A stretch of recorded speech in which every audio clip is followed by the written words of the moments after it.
ဒီကနေ့ဗဒ္ဒကဘာကနေနောက်ဆုတ်ပြန်ပြီးရေတွက်လိုက်လို့ရှင်ကဘာတသိန်းအဲ့ဒီကဘာတသိန်းမှာဘဒုမုဒ္ဒရဆိုတဲ့မြတ်စွာဘုရားပွင့်တော်မူခဲ့တယ်ဘဒုဗုဒ္ဓရမြတ်စွာဘုရားလက်ထက်မှာလူဘဝဖြစ်ရတော့လည်းပဲဒီဓမ္မဒိဏအမျိုးသမီးအလောင်းလျာလေးဟာသူတစ်ပါးရဲ့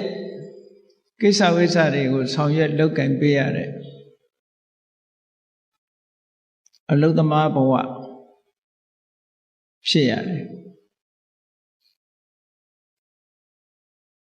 ပစ္စည်းဥစ္စာမရှိသည့်အတွက်ကြောင့်အိတ်အိမ်မှာအလုပ်ကိစ္စများကိုလုပ်ကင်ပြီးတော့နေရတယ်သို့တော်လည်းပဲသူ့မှာဉာဏ်ပညာထက်မြက်ခြင်းဆိုတဲ့အရည်အသွေးနဲ့ကိုယ်ချင်းတရားကောင်းမွန်ခြင်းဆိုတဲ့အရည်အသွေးနှစ်ခုသူ့မှာရှိတာတွေ့ရတယ်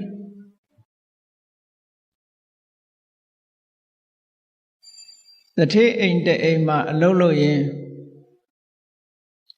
ထိုခေတ်ထိုကာလတုန်းကရေချိုးဖို့တို့သုံးဖို့တို့ဆိုတာမြစ်ကူသွားပြီးတော့ရေခတ်ကြရဒီနေ့တော့သူမြစ်ကိုရေကဆင်းရင်းနဲ့ဘဒုမုဒ္ဒရမြတ်စွာဘုရားရဲ့လက်ဝဲတော်ရဲ့အကသာဝကရှင်သူဇာတာတဲ့အဲ့ဒီမထေနဲ့လမ်းမှာပက်ပင်းမှာကြုံတွေ့ရင်ရေကသွားရင်စားဖို့ဆိုပြီးတော့ယူလာတဲ့မုတ်ကောင်းတော့ကောင်းမဲ့မုတ်တော့မဟုတ်ပါဘူးခုခေတ်အိန္ဒိယနိုင်ငံမှာဆိုဘရိုတီဆိုတဲ့မုတ်ဂျုံကိုပြပြီးတော့กินထားတဲ့မုတ်မျိုးအဲ့ဒီမုတ်ကတခါတရံသူတို့ခပိုက်ထဲမှာတို့အဝတ်ထဲမှာညှက်ပြီးတော့ယူလာလမ်းမှာစားပြေးစားဖို့ဆိုယူလာတဲ့မုတ်လေးသရတရားပေါက်ပြီးတော့အဲ့ဒီမထေမြတ်ဆွမ်းခံဝင်လာတာတယုတသိလက်စုံမှုပြီးတော့သူ့မုံကလေးကိုလှူလိုက်တယ်လှူလိုက်တဲ့အခါကျတော့မထေမြတ်ကလည်းဒီမျိုးသမီးလေးကိုချီးမြှောက်တဲ့အနေအားဖြင့်မကတ်ခံတဲ့နေရာမှာပဲတင့်တော်တဲ့နေရာလေးထိုင်ပြီးတော့အဲ့ဒီမုံကိုဖုံးပြီးသုံးဆောင်ဝမ်းသာလိုက်တာသူလှူတဲ့မုံလေးကိုဖုံးပေးတယ်ဆိုပြီးတော့ဝမ်းသာရုံနဲ့မကဘူးဒီမုံကလေးတစ်ချက်နဲ့တော့ဒီမထေမြတ်ဝမှာမဟုတ်ဘူးဆိုပြီးတော့အိမ်ကိုပင့်လာတယ်အိမ်ရောက်တဲ့အခါကျတော့သူ့ရဲ့အလုရှင်အိမ်ပိုင်တထေးကြီးကလည်းသရတရားကောင်းသူဖြစ်တော့ဒီမျိုးသမီးတွေပင့်လာတဲ့သူဇာတမထေကိုအိမ်မှာဆွမ်းခဲဝဲဘောဇဉ်ချိုးချင်းရတာဖြားဖြားလေးဆက်ကလှူဒန်းလို့အဲ့ဒီဓမ္မဒိဏလောင်းအမျိုးသမီးလေးကိုကျေးဇူးတင်တဲ့အနေနဲ့အစိကံအဆင့်ကနေပြီးတော့ချွေးမအဆင့်ပေးထားတယ်တဲ့ချွေးမအဆင့်ဆိုတော့ तू ကအလွန်အဆင့်မြင့်သွားပြီပေါ့အဲ့ဒီချွေးမအဆင့်ပေးလိုက်တဲ့အခါကျတော့စတဲ့တဘိုးတိုးပြီးတော့ကုသိုလ်ကောင်းမှုတွေလုပ်ငကိုယ်တည်းကအသိဉာဏ်ထက်မြက်သူကိုချင်းတရားကောင်းသူဖြစ်တော့မြတ်စွာဘုရားအကြောင်းတော်သွားလို့တရားဓမ္မနာဒီနေ့တော့မြတ်စွာဘုရားက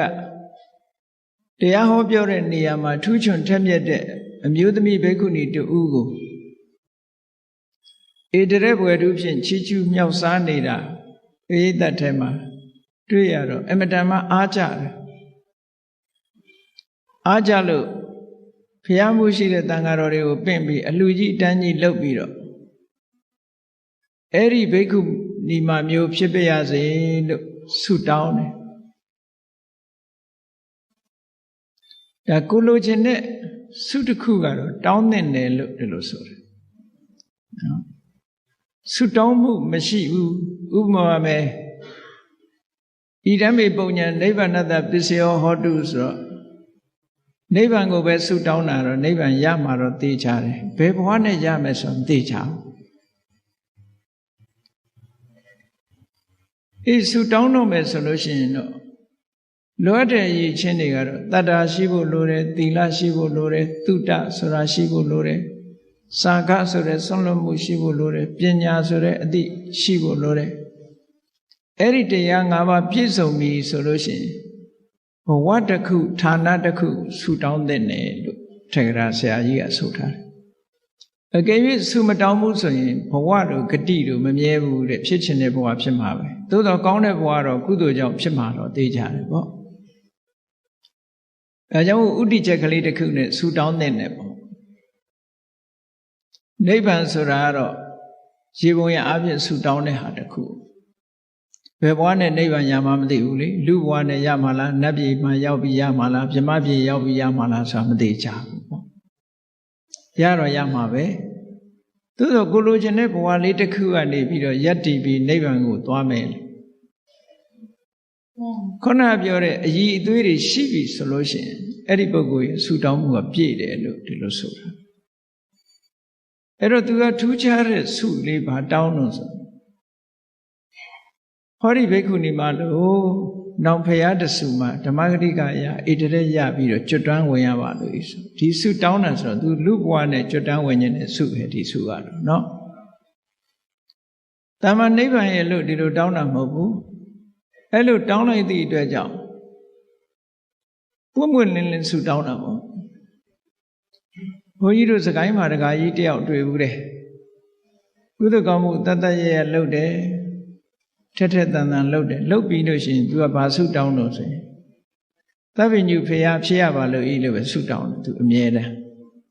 အဲ့လိုတခါကြီးတွေလည်းရှိတယ်တချို့လည်းဆုကိုပြောင်းမတောင်းရတဲ့လူလည်းရှိသေးတယ်ပေါ့ကိုယ့်ရဲ့ဥတီချက်တစ်ခုလေးကတော့ရှိထားတဲ့နဲ့ပေါ့ဒီအမျိုးသမီးလေးကဒီလိုဆုတောင်းလိုက်တဲ့အခါကျတော့ဘုရားဗုဒ္ဓရာမြတ်စွာဘုရားကအနာဂတံသလို့ခေါ်တဲ့ဝေးလံတဲ့အနာဂတ်တစ်ခုကိုမှတ်မြော်ပြီးတော့မြင်နိုင်တဲ့အဘိညာဉ်ဉာဏ်နဲ့ချိလိုက်တဲ့အခါကျတော့ဒီကနေ့လုပ်တဲ့ကုသိုလ်ရဲ့အရှိန်အဝါဒီကနေ့လုပ်တဲ့စေတနာစွမ်းအားတွေစုပန်မှုတွေဟာဘယ်အထိအောက်ရောက်သွားနိုင်တယ်လဲဆိုတာကိုကြည့်လိုက်တဲ့အခါကျတော့ဂေါရမမြတ်စွာဘုရားရဲ့လက်ထက်မှာသူဆန္ဒတွေပြည့်လိမ့်မယ်ဆိုတာကိုမြင်တယ်ဒါလည်းလောကနည်းအဖြစ်ယုတ်တိရှာပြီးတော့ကြည့်မယ်ဆိုလို့ရှိရင်မရောက်သေးတဲ့ဟာကိုကြိုတင်ပြောလို့ရလားလို့ဆိုရတာရှိတာပေါ့ဥပမာထင်ရှားတာပြောမယ်ဆိုလို့ရှိရင်ဒုံးမြန်တစ်စင်းလွတ်တော့မယ်ဆိုလို့ရှိရင်ဘယ်နှမိုင်ဘယ်နှကီလိုမီတာရောက်မယ်ဆိုတာမလွတ်ခင်ကတွက်ချက်လို့မရဘူးလားရတယ်သူ့ရဲ့အရှိန်ကိုကြည့်ပြီးတွက်ချက်တာပဲဒါလည်းနော်ဒီဒုံးမြန်တစ်စင်းပြတ်လွတ်လိုက်တာဘယ်နေရာကိုရောက်မယ်ဘယ်ပြစ်မှတ်ကိုထိမှန်မယ်ဆိုတာကျွတ်တင်ပြီးခံမှန်းပြောထားတဲ့အတိုင်းထိမှန်သွားတာတွေရောမရှိဘူးလားအဲ့ဒါလို့ဒီအမျိုးသမီးရဲ့စိတ်ဆန္ဒတွေဆုတောင်းမှုတွေသူ့ရဲ့စွမ်းအားကိုကြည့်လိုက်တဲ့အခါမြတ်စွာဘုရားဘယ်အချိန်မှသူစွမ်းအားပြည့်မလဲလို့ကျွတ်တင်ပြီးခံမှန်းလို့ပြောဆိုလို့ရတယ်ပေါ့နော်အဲ့ဒါကိုပဲဗျာဒိတ်ပေးတယ်လို့ခေါ်တာ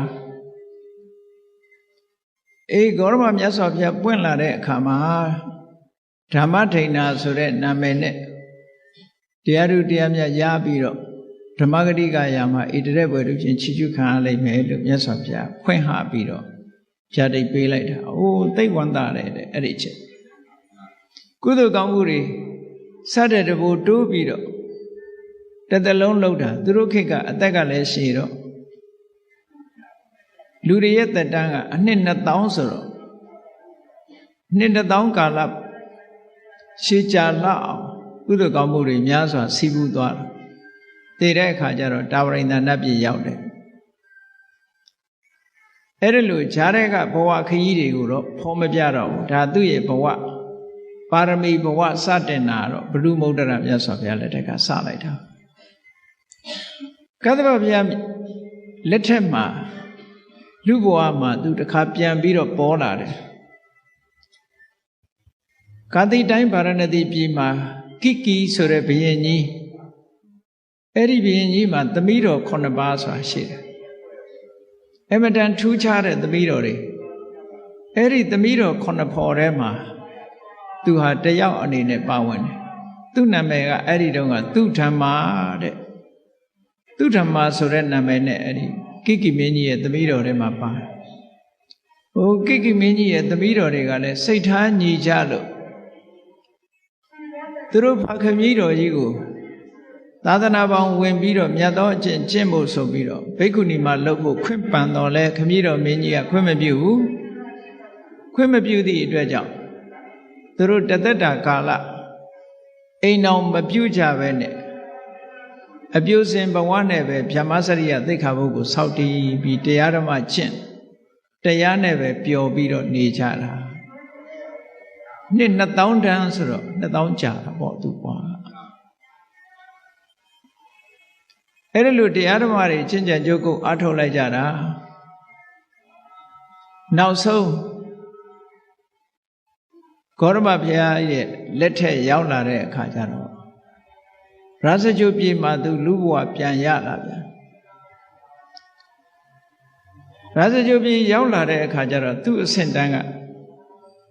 အင်မတန်ချမ်းသာကြွယ်ဝတဲ့တထေးတူရဲ့သမီးလာဖြစ်တယ်ပေါ့တထေးသမီးလာဖြစ်အဲ့ဒီတထေးသမီးလေးကငယ်ငယ်ရွယ်ရွယ်နဲ့ပဲအိမ်တော်ရသားကြတယ်သူကဲ့သို့ဥစ္စာပစ္စည်းချမ်းသာကြွယ်ဝတဲ့ဝိတာခဆိုတဲ့အမျိုးသားတယောက်နဲ့အိမ်တော်ကြတယ်ပေါ့အဲ့တော့ဗုဒ္ဓစာပေမှာဝိတာခဆိုတဲ့နာမည်ကကျောင်းမာကြီးဝိတာခါတော့လူတိုင်းသိကြတာပေါ့နော်ဒါကအမျိုးသားတထေးသားဝိတာခလို့ခေါ်တယ်ကျောင်းမာကြီးဝိတာခါကြတော့ဝိတာခလို့ခေါ်တယ်ပေါ့အဲ့တော့ဝိတာခဆိုတဲ့တထေးသားတူနဲ့အိမ်တော်ရသားကြချမ်းချမ်းသာသာပဲသူဘဝခရီးကိုရှောက်ရတယ်အဲ့ဒီဝိတာခဆိုတဲ့အမျိုးသားကလည်းဘုရားတရားကိုအလွန်ကြည်ညိုတော့ဘုရားတရားတွေနာရင်နဲ့သူကသောတပန်အဆင့်ကနေပြီးနောက်ဆုံးအနာဂံဖြစ်သွားတယ်လူဘဝမှာနေရင်ထိုင်ရင်စီးပွားရှာရင်ကျောင်းတော်ကိုနေ့စဉ်သွားတရားနာရင်ကနေပြီးတော့အနာဂံဖြစ်သွားတယ်အေးအနာဂံဖြစ်လာတဲ့နေ့မှာကျောင်းတော်ကပြန်လာခါတိုင်းနေ့တွေနဲ့မတူဘူးခါတိုင်းသောတာပန်တို့သဂရဂံတို့ဘဝတုန်းကတော့ကျောင်းကပြန်လာတဲ့ဆိုရေရေမောမောနဲ့နော်ပျော်ပျော်ပါပါကြီးအဲ့ဒီပြန်လာတာအိမ်ရောက်တဲ့အခါကျတော့အိမ်ဘဝကနေပြီးတော့ဓမ္မဒိဏကစီးကြူပြီးတော့လက်ကမ်းတယ်သူ့လက်ကိုဆွဲပြီးတော့အိမ်မော်တက်တာဒါလုံနေကြလို့ဖြစ်နေတယ်ပေါ့အနာဂတ်ဖြစ်လာတဲ့နေ့ကျတော့လာကြတဲ့ကစက္ခုံတွေချလာအိန္ဒြေရရဘယ်မှသိမကြည့်တော့မျက်နာကလည်းခတ်တီတီနဲ့လာတာဓမ္မဒိဏကခါတိုင်းလိုပဲအိမ်ဥကနေစီးကြိုပြီးတော့လက်ကမ်းတော်လဲလက်မဆွဲတော့ဘူးတဲ့အဲ့ဒီနေ့မှာမျက်နာကလည်းတီတီတန်းတန်းနဲ့လက်မဆွဲပဲနဲ့အိမ်မော်တက်ဓမ္မဒိဏရဲ့စိတ်ထဲမှာတော့စိတ်ထဲမှာမကောင်းဘူးပေါ့ခါတိုင်းနဲ့မတူဘူးအမူအရာပြောင်းနေတယ်သို့တော့သူကြည့်လိုက်ရင်လည်းစိတ်ဆိုးတဲ့သဏ္ဍာန်တော့မရှိဘူးဆိုတာသူကဲခတ်လို့ရတယ်ပေါ့မမေးဘူးနောက်တည့်ထမင်းစားတဲ့အချိန်ထိအောင်ထမင်းစားတဲ့အခါကျတော့ခါတိုင်းဆိုလို့ရှိရင်ဖွဲဖွဲရရစကားစမြည်တွေပြောလို့ထမင်းစားရင်နဲ့ဘယ်ဟင်းကကောင်းတယ်ဘယ်ဟာမကောင်းဘူးနဲ့စသဖြင့်ကောင်းလို့ရရလေးတွေအရသာရှိတယ်မရှိတာတွေပြောပြီးတော့စားလေးရှိတယ်အဲ့ဒီနေ့ကျတော့ဘုန်းကြီးတစ်ပါးဆုံးဖုံးပေးနေတယ်လို့ဘာမှမပြောတော့ငြိမ်ကြွေးတာနဲ့ပဲစားဘာမှမပြောမပြောရင်လည်းမဟုတ်ဘူးစားတော့ပြီးတာနဲ့တပြိုင်နက်လက်ဆေးပြီးတော့ထသွားတယ်အဲ့ဒီမှာလဲဓမ္မဒိဏအကဲခတ်စိတ်မကောင်းဖြစ်တယ်စကားစမြည်အေးအေးသာသာပြောတဲ့အခါကျတော့ ဓမ္မဒိဋ္ဌာနဲ့နှစ်ယောက်တည်းအေးသက်သက်သာထိုင်ရင်စကားပြောတဲ့အခါကျဘာပြောတော့ဆိုရင်ဒီကနေ့ကစပြီးတော့အိတ်စီးပွားရေးတွေငါမစီမံတော့ဘူးမဲမဲစီမံတော့ရှိသမျှငွေကြေးဥစ္စာဓနတွေကိုလည်းမင်းကိုအကုန်လွှဲတယ်ဆိုတဲ့စကားပြောလာတယ်ပေါ့အနာဂံပုဂ္ဂိုလ်များကကာမအာယုန်တွေနဲ့ပတ်သက်လာလို့ရှိရင်သူတို့မှခံစားလို့တဲ့စိတ်လုံးဝမရှိတော့ဘူးအဲ့ဒီစကားပြောလာတော့ဓမ္မဒိဋ္ဌာကသူကအကဲခတ်တယ်ငါပေါ်စိတ်ဆိုးတာတို့မကျေနပ်တာတို့မရှိတာတော့သိကြတယ်ပေါ့လူတယောက်ဟာမကျေနပ်ဘူးစိတ်ဆိုးတယ်ဆိုရင်သူ့ပစ္စည်းတွေလွှဲမှာမဟုတ်ဘူးသူများပေးပြချင်းပေးပြမှာသူ့တော့ပေးမှာမဟုတ်ဘူးပေါ့နော်အခုတော့ပစ္စည်းဥစ္စာတွေကိုလွှဲတာထောက်တော့ငါပေါ်မကျေမနပ်ဖြစ်တာမဟုတ်ဘူးဘာဖြစ်လို့များဒီလိုလွှဲတယ်လဲသူကတော့ဘာလို့မှလဲဆိုတာကိုမေးမြန်းတဲ့အခါကျတော့ငါကတော့မင်းကြွေးသမျှနဲ့ပဲအေးအေးဆေးဆေးနေတော့မယ်အလုပ်ကိစ္စတွေအိမ်တော်မှုကိစ္စတွေငါတခုမှမလုပ်တော့ဘူးဘာဖြစ်လို့တုံးလို့ဆိုတော့ဒီကနေ့မြတ်စွာဘုရားရဲ့တရားကိုနာရတဲ့အခါကျသူတဏ္ဍမှာကာမရာဂနဲ့ဗျာပါဒလို့ဆိုတဲ့ကာမဂုဏ်အာယုံခံစားလို့တဲ့တဏှာဆန္ဒအလိုမကျလို့စိတ်ထဲမှာမကြေမနပ်ဖြစ်တဲ့ဒေါသဆိုတာသူတဏ္ဍမှာလုံးဝမရှိတော့ဘူးတဲ့အဲ့ဒီနှစ်ခုပြောက်သွားတယ်အဲ့ဒါလို့ပွင့်ပွင့်လင်းလင်းပြောဆိုလိုက်တဲ့အခါကျတော့ဓမ္မဒိဋ္ဌာကလည်းစဉ်းစားတယ်နေပါဦးအခုလိုအမတန်ချမ်းသာကြွယ်ဝတဲ့ပစ္စည်းဥစ္စာတွေကိုစွန့်နိုင်လောက်အောင်စွန့်ရည်တတ္တိရှိတယ်ဆိုတဲ့တရားမျိုးသူတို့ရောသိခွင့်မရဘူးလားကျမတို့ရောသိခွင့်မရဘူးလားဆိုတော့သူကပြောတယ်ဟာအကုန်လုံးသိခွင့်ရပါတယ်တရားဆိုတာအမျိုးသားအမျိုးသမီးကြာမမရွေဘယ်သူပဲဖြစ်ဖြစ်တရားရဲ့အရသာခံစားသိရှိနိုင်ပါတယ်ဒီလိုဆိုရင်ကောင်းပြီတဲ့သူကလည်းအပြတ်ပဲနော်ရှင်အနှင်းတဲ့ပစ္စည်းတွေအိမ်တော်ရေးကိစ္စတွေကျမတောင်းမယူဘူးဘိက္ခုနီဘဝပြောင်းတော့မယ်ပေါ့ဘိက္ခုနီဝတ်မယ်ဘဝလည်းဝမ်းမြောက်ဝမ်းသာခွင့်ပြုလိုက်တယ်သူကလည်းဗိမိတာရမင်းကြီးနဲ့အလွန်ရင်းနှီးတယ်ရင်းနှီးတော့ဗိမိတာရမင်းကြီးကအကုန်လုံးစီမံပေးတယ်စီမံပေးတော့ဘုရားကျောင်းတော်သွားပြီးတော့ဘိက္ခုနီဝတ်တယ်သူတို့ကတထေးတွေမြို့ရဲ့မျက်နှာဖုံးလို့ပြောမှာပေါ့ခုခေတ်လို့ဆိုဒါစကြိုပြေကမျက်နှာဖုံးတထေးကတော့တမျိုးလုံးဟာအုပ်အော်တောင်းလဲအမတန်ချမ်းသာအသက်လည်းငယ်ငယ်ရှိသေးတယ်ပစ္စည်းဥစ္စာတွေအကုန်စုပြီးတော့ခုခေတ်လို့ဆိုရင်သီလရှင်ဝတ်သွားတယ်ပေါ့နော်ဘိက္ခုဒီမှာဝတ်သွားတယ်ဆိုတော့တအုပ်လုံးတမျိုးလုံးဟာအုံကျက်ကျက်ထူးဆန်းတဲ့သတင်းတစ်ခုအနေနဲ့ပြောနေကြပတ်စံချမ်းသာတဲ့ပုဂ္ဂိုလ်ဆိုတော့လေလာတွေ့တဲ့ပုဂ္ဂိုလ်တွေကအများကြီးလေမိတ်ဆွေတွေဘိက္ခုနီဝတ်သွားတဲ့အခါလေဘိက္ခုနီမှာကြောင်းလာပြီးတော့တွေ့ကြတာမေးကြမြန်းကြလာပြီးတော့လှူကြတန်းကြနဲ့ဆိုငါဒီမှာနေလို့တော့မဖြစ်ဘူးဆိုပြီးတော့ဘယ်သူမှမသိတဲ့တောတနေရတောချောင်းတနေရသို့မဟုတ်တောရွာကကျောင်းအဲ့ဒီလိုကျောင်းဘက်ကိုထွက်သွားလိုက်တာထွက်သွားပြီးတော့အဲ့ဒီမှာတရားအထုတ်တယ်ကျိုးကျိုးဆဆနဲ့တရားအထုတ်လိုက်တာ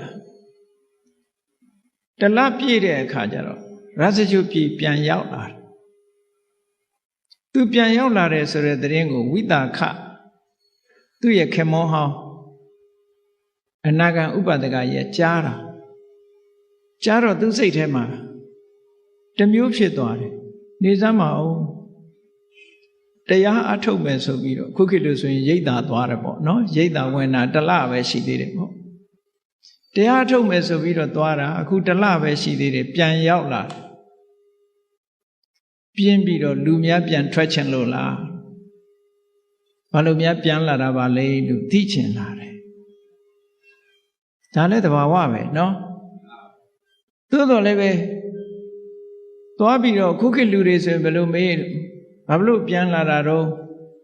ဟုတ်လားတရားအထုတ်နေတာဟုတ်ကဲ့တန်းနဲ့ဘာလို့ပြန်လာတာပြင်းလို့လားလူထွက်ချင်ပြီလားနဲ့မေးကောင်းမေးလိုက်မယ်ဝိသခာတကကြီးကအဲ့ဒါလို့မမေးဘူးသိရင်ကျေးတယ်သူက မတော်ဘူးအဲ့ဒီမေကွန်မျိုးသွားမေးတာသူ့စော်ကားရရောက်တယ်ပေါ့အဲ့လိုမေးရင်စော်ကားရရောက်တာပဲဟုတ်တယ်လေပြင်းသလားလို့ဆိုလို့ရှိရင်ဒါလူပြင်းဆိုတဲ့အဓိပ္ပာယ်မျိုးကဲ့ရတာတပိုင်းပါနေသေးတယ်ဟုတ်ကဲ့လားလူထွက်ချင်လို့လားဆိုလဲသူ့ကိုထင်သေးတဲ့သဘောပါနေတယ်လေအဲ့ဒါကြောင့်မို့လို့အဲ့ဒီမေကွန်မျိုးကိုရှောင်တယ်သူကမမေးဘူးသွားပြီးတော့တွေ့တယ်တယုတသိတလေးတစားဓမ္မဒိဏထေရီမသွားတွေ့တယ်တွေ့ပြီးတော့သူအခက်အခက်ကြည့်တဲ့အခါကျတော့အင်ပြင်းတဲ့ပုံစံတော့မရှိဘူးတရားထုတရားမြတ်ရလာပုံရတယ်ပေါ့သို့တော်လည်းသူမေးခွန်းနေမေးမယ်မေးခွန်းနေမေးလိုက်တာဘယ်လောက်မေးတော့ဆိုရင်မေးခွန်းပေါင်း90ကျော်တယ်သူမေးတာအဲ့ဒီသူမေးတဲ့မေးခွန်းတွေကိုစာပေကျမ်းဂန်မှာမှတ်တမ်းတင်ထားတယ်သုလဝေထံလသုတ်ခေါ်တယ်မေးခွန်းမေးလို့အဖြေရလာလို့ရှိရင်ဂျေနတ်လို့ဆက်ပြီးတော့မေးလိုက်တာမေးခွန်းပေါင်း52ခုသူမေးတာအဲ့ဒီ52ခုကိုဒီကနေ့အချင်းချုပ်ကလေးပြောအောင်ဒီဓမ္မမေးခွန်းတွေကသူ့ရဲ့ဓမ္မအည်အသွေးတွေအဆင့်တွေကိုသိချင်လို့မေးတဲ့မေးခွန်းတဲ့ခုနကလူထွက်ချင်လို့လားပြင်းလို့ပြန်လာတာလားဆိုမေးခွန်းကအမတန်မှမယင်ကျေးရာရောက်သည့်အတွက်ကြောင့်အဲ့ဒီမေးခွန်းနဲ့မမေးဘူးသူအသိဉာဏ်ဟာဘလောက်ထိအောင်ဓမ္မအသိဉာဏ်ဘလောက်ရှိပြီးတော့သာသနာတော်မှာဘလောက်ပျော်မွေ့နေပြီလဲဆိုတာကိုသိချင်လို့တစ်ဖက်နဲ့လှည့်ပြီးတော့မေးတာတဲ့နော်အဲ့ဒီမှာပထမဆုံးသူမေးတာကသောတပန်ပုဂ္ဂိုလ်တွေဖြေရမယ့်မေးခွန်းမျိုးကိုမေးတာသောတပန်ဖြစ်ပြီလားမဖြစ်သေးဘူးလားစမ်းကြည့်တဲ့သဘောပေါ့နော်ပထမဆုံးမေးလိုက်တယ်အရှင်မမြတ်စွာဘုရားကသက်ကာယနဲ့သုံးနှုံးပြီးဟောကြားထားတာတွေရှိတယ်တဲ့ဘာကိုသက်ကာယခေါ်တာလဲဒီမေခွန်းလေးကိုမေးတယ်ပထမဆုံးအဲ့ဒီမှာဓမ္မဒိဏထေရီမကလည်းမဆိုင်မတွပဲဩတကဝိသခာသက်ကာယဆိုတာတဏှာဒိဋ္ဌိတွေရဲ့ဆွဲလန်းရာတဏှာအမြင်နဲ့ချင်းကပ်တဲ့ဒိဋ္ဌိအမြင်နဲ့ချင်းကပ်ပြီးတော့ဆွဲလန်းတဲ့ခန္ဓာ၅ပါးကိုသက်ကာယခေါ်တာပါတဲ့ဒါသူအဖြေတွေနော်အဲ့တော့တရားတော်ပရိသတ်တွေလည်းဒါမှတ်ထားဖို့ပေါ့သက်ကာယဆိုတာတခြားဟာကိုခေါ်တာမဟုတ်ဘူးတဏှာရဲ့အာယုန်ဒိဋ္ဌိရဲ့အာယုန်ဆွဲလန်းရာဖြစ်တဲ့ခန္ဓာ၅ပါးတဲ့ရူပခန္ဓာရူပပါဒနဲ့ခန္ဓာဝေဒနုပါဒနဲ့ခန္ဓာသင်္ညုပါဒနဲ့ခန္ဓာသင်္ခါရုပါဒနဲ့ခန္ဓာဝိညာဏုပါဒနဲ့ခန္ဓာလို့ခေါ်တယ်တဏှာရဲ့အာယုန်ဒိဋ္ဌိရဲ့အာယုန်ဖြစ်တဲ့ခန္ဓာ၅ပါးအဲ့ဒီခန္ဓာ၅ပါးကိုသက်ကာယလို့ခေါ်တယ်လို့ဆိုသူသက်ကာယတော့သူရှင်းရှင်းသိသားပဲဆိုပြီးတော့ဆက်မေးတယ်အဲ့ဒါနဲ့ပတ်သက်ဒါဖြင့်ရှင်မရေတဲ့သက်ကာယသမုဒယသက်ကာယဖြစ်ကြောင်းတရားဆိုတာကဘာကိုပြောတာတော့ဓမ္မဒိဏဖြေတယ်ဓမ္မစကြာတဲ့အတိုင်းပဲယာယံတဏ္ဏပောနုဘဝိကနန္ဒီရာဂသဟကတာတတ္တရဘိနန္တိနိတေယထိတံကာမတဏ္ဏဘဝတဏ္ဏဝိဘဝတဏ္ဏဘဝတစ်ခုကိုဖြစ်စေတတ်တယ်ဘဝတစ်ခုကိုထုတ်လုပ်ပြီးတော့နှစ်သက်မှုဆွဲလန်းမှုနဲ့အတူတကွဖြစ်ပြီးဘယ်အာယုံပဲဖြစ်ဖြစ်တွေ့ရာကိုကြိုက်နှစ်သက်တတ်တဲ့တဏှာကိုပဲသက်ကာယသမုဒယဟောဒီသက်ကာယဆိုတဲ့ခန္ဓာ၅ပါးကိုထပ်တလဲလဲဖြစ်နေအောင်လုပ်တဲ့တရားဆိုတာတခြားမဟုတ်ပါဘူးတဲ့တဏှာကိုပြောတာပါတဲ့အဲ့ဒီတဏှာဟာကာမတဏှာဘဝတဏှာဝိဘဝတဏှာလို့၃မျိုးခွဲထားတာကာမတဏှာဆိုတာကာမဂုဏ်အာယုန်တွေနဲ့ပတ်သက်ပြီးတော့လိုချင်တတ်မဲ့တာဘဝတဏှာဆိုတာကာမဂုဏ်အာယုန်ဒီအပေါ်မှာမှားယွင်းတဲ့အမြင်ကလေးနဲ့ထာဝရမြဲတဲ့အရာလို့ထင်မှတ်ပြီးတော့တွေ့တာ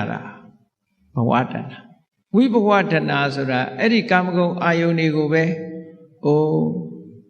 တဘောတစ်ခါပဲပြီးရင်ပြတ်တာပဲလို့ဆိုတဲ့အတွေးဥစ္စေရဒိဋ္ဌိအတွေးနဲ့တွေ့တာတဏှာနဲ့ဒိဋ္ဌိဟာအဓိကဖြစ်တာဟုတ်ဒါကြောင့်မလို့အဲ့ဒီတဏှာ၃မျိုး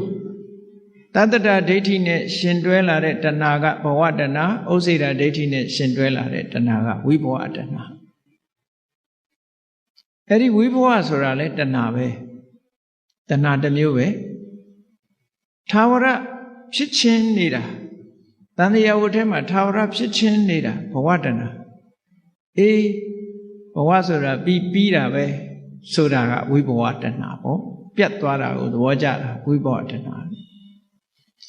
အဲ့ဒီတဏှာ၃မျိုးဟာသက္ကာယဆိုတဲ့ဥပါဒณะခန္ဓာကို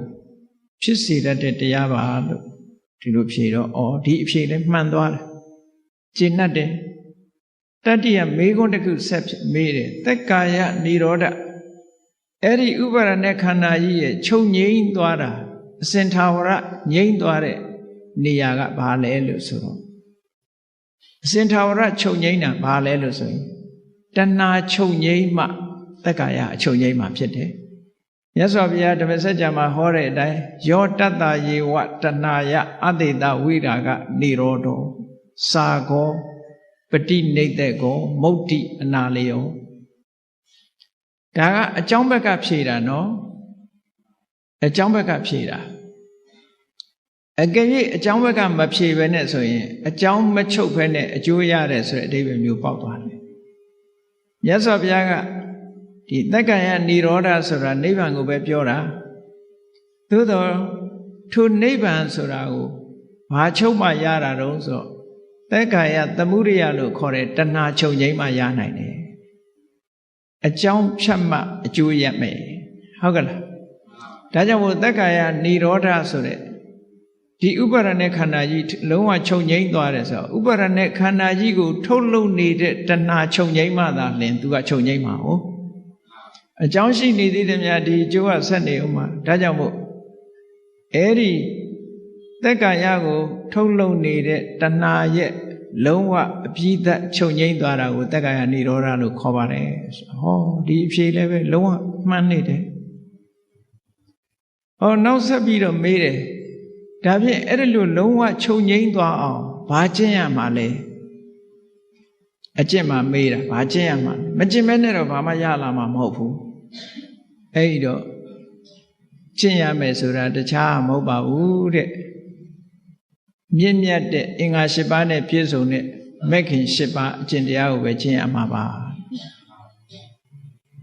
သစ္စာ၄ပါးကိုမေးဖြေတဲ့သဘောပဲဒီမေးဖြေတွေကဘယ်ပုဂ္ဂိုလ်တွေမှရှင်းရှင်းလင်းလင်းဖြေနိုင်တုံးဆိုသောတပန်ဖြစ်တဲ့ပုဂ္ဂိုလ်မှရှင်းရှင်းလင်းလင်းဖြေနိုင်တာဟုတ်ဉာဏ်တဲ့ပုဂ္ဂိုလ်တွေကစာပေရသိထားလို့ရှိရင်စာရဖြေကောင်းဖြေလိမ့်မယ်သောတပန်ပုဂ္ဂိုလ်ကြတော့သူဉာဏ်နဲ့သိတဲ့အသိရှင်းရှင်းလင်းလင်းမြင်နေတာဒီတိုင်းပဲဆိုတာကိုရှင်းပြီဒီမေကွန်းလေးခုကဝိသကသထေကြီးကဓမ္မဒိဋ္ဌာဟာသောတပန်များဖြစ်ပြီလားတရားဓုတရားမြတ်ရပါလားဆိုတဲ့မမေးပဲနဲ့သိရမယ်မေကွန်းကိုမေးလိုက်တာပဲဒါ